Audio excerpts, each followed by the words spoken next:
தமிழக வெற்றிக் கழகத்தின் 4ஆம் கட்ட மாவட்ட செயலாளர்கள் பட்டியலை கட்சியின் தலைவர் விஜய் வெளியிடுகிறார். இதற்காக விஜய் பனையூர் வருகை தந்திருக்கிறார். இதுகுறித்து கூடுதல் விவரங்களோடு இணைகிறார் எமது செய்தியாளர் மகேந்திரன். வணக்கம் மகேந்திரன், உங்களிடம் இருக்கும் தகவல்களை பகிர்ந்து கொள்ளுங்க. தமிழக வெற்றிக் கழகத்தில் அமைப்பு ரீதியாக 120 மாவட்டங்களாக பிரிக்கப்பட்டிருக்கிறது. இந்த 120 மாவட்டங்களுக்கு நியமிக்கப்பட்டிருக்கக்கூடிய இந்த மாவட்ட செயலாளர்களுக்கான அதிகாரப்பூர்வ அறிவிப்பு பல்வேறு கட்டங்களாக வெளியிடப்பட்டு வருகிறது.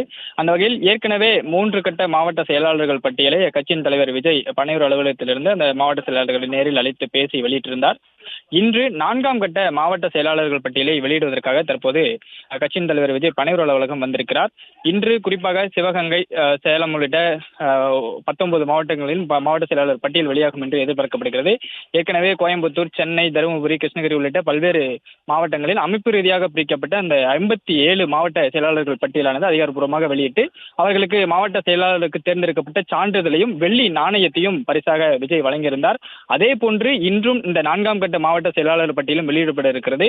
இவர்களுக்கும் அந்த மாவட்ட செயலாளர்களை தனித்தனியே பனையூர் அலுவலகத்தில் அளித்து சந்தித்து பேசி அந்த மாவட்ட செயலாளராக தேர்ந்தெடுக்கப்பட்டதற்கான சான்றிதழ் மற்றும் வெள்ளி நாணயத்தை விஜய் வழங்கவிருக்கிறார்.